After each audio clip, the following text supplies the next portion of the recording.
Alright, so this is a video I've been meaning to do sometime for a lot of my YouTube colleagues who have been in back and forth arguments.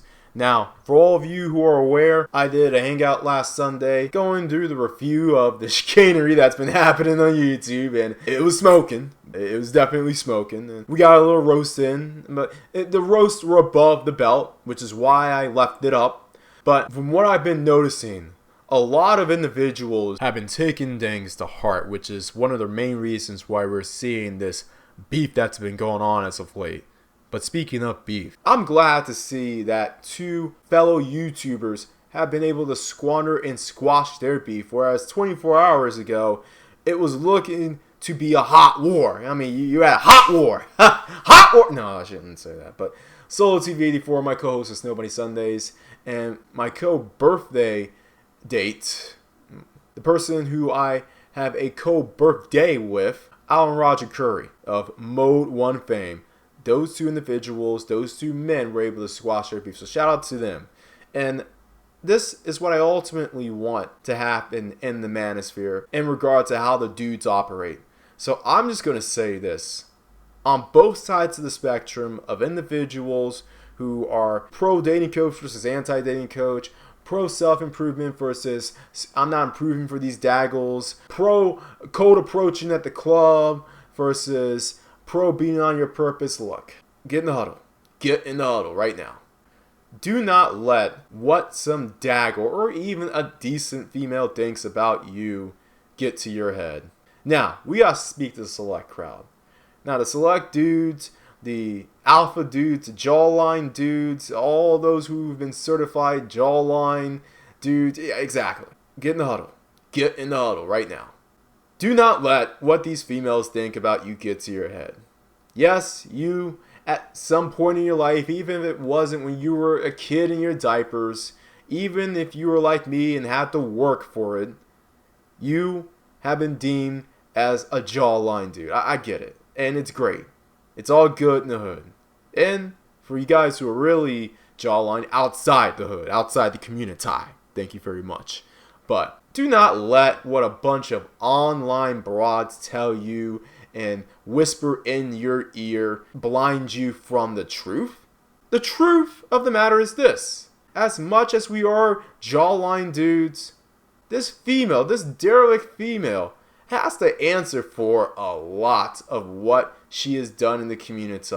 And a side note, to the guys who are trying to say that I don't know if you're done with the daggle because you don't curse them out every single day and you aren't on their ass and you aren't making 8-hour hangouts talking about girls who look like Lizzo's sister getting dangling appointments. You know what? I got something for you. I got something for you. But as far as the jawline dudes out there, do not let what these females say get to our heads. That's exactly one of the things that these females, these daggles do when it comes to the fighting and conquering. That's exactly what they want. A lot of them are probably entertained as hell right now, whether they're alone with their cats or sitting right beside their pookies or bottom shelf brats. Notice how a lot of the pookies and bottom shelf brats have taken a backseat in the past few weeks in regards to beef and roast. Has anyone noticed that? Really? No one else has noticed that besides me. And on a side note, if we want to talk about the sector or the group of individuals who are really trying to push thinking black men to clean up the mess of pookies and day-days, it's a lot of these B1s. It's a lot of these pro-whacks. It's a lot of these ho-ho-teps. A lot of these individuals have been the ones who have verbally shamed thinking black men to deal with the community and be the cleanup man, lest they're seen as a coon. So to be honest, I mean, you all who want to go after dating coaches, that's fine and all, but the real heat needs to go to some of these other communitists, in my personal opinion. But the jawline dudes, we gotta realize this. Females, certain females, should definitely, at the very least, answer, and at the very most, atone for a lot of the crap that they have done in society. And even if they don't answer for what they allowed the teenage boys and the little boys of yesterday go through, particularly those who are licking their wounds on YouTube, they should answer for what they're currently allowing their children to go through, and in some cases, putting them through. Now, it is a two-way street. There are a lot of dudes out here who are screwing up. But the dudes out here who are screwing up, to be honest, aren't really getting called out. I'm just saying. A lot of them are sitting in the cut right now while a bunch of banking men, whether select or non-select, are getting at each other's throats. Do not let what this female tells you about you being physically superior gas your head up to the point in which you don't call it down the line and see a lot of these females for what they really are. I mean, including these women on YouTube in the comment section who, I believe that a lot of them are gassing up this. They're gassing up, particularly guys who are on the select side, to go after these guys who are on the non-select side. I really do. Maybe not the big ones, but a lot of these smaller YouTubers or just dudes in the comment section who are going after the so-called non-select dudes, they're getting gassed up and they're getting easily swayed. We do live in a rigged society. We do live in an anti-intellectual society, especially in the community. We do live in a time and a place where the power has shifted towards women. And to be honest, I can't blame them because that's what humans do. Humans will do whatever it takes to gather some sort of power, and they will unite in whatever group they have to in order to achieve it. In the 20th century and prior, it was grouping based on race. Now we're looking more towards a gender and class-based group structure. And as far as men are concerned, you all could have done something about this if you were so concerned about females taking power. But men were at each other's necks, particularly by race. And we all saw how much that worked out for all men of any race. And we're seeing the same thing here in the 21st century, where these same men are at each other's necks just because of some sophomoric arbitrary list of who's hot and who's not. Now, let me go on ahead to the non-select guys. Get in the huddle. Get in the huddle right now. Non-select guys who have my complete sympathy as well. My empathy, because at one point, especially in the community, I, regardless of how I am right now, I was considered non-select. I was considered an educated you-know-what. And a lot of that was just due to how I thought. Now, a lot of people in the community will say, well, you need to give back because we didn't beat you up and we didn't give you nookies and wedgies and wispies and creamies. Look, the reason why I never received any of those things was because I fought back, alright? And trust me, a lot of those in the community definitely got their little scars and bruises in, but at the very least, I didn't get the worst of the treatment. And I think that's what a lot of non-select guys are lamenting over. They were treated with a high amount of disdain, whether it's because they allowed the community to run them over, or whether they thought that the community robbed them specifically of female validation or of some sort of prize or some sort of stature or status in the community, which we got to be honest, every other community gives their best and brightest, no matter how socially awkward they are, their piece of the pie. Meaning, these guys, and I've seen it outside the community, where these guys can be the most socially awkward dudes in the party. They may not have the social graces of a Chad or Tyrone.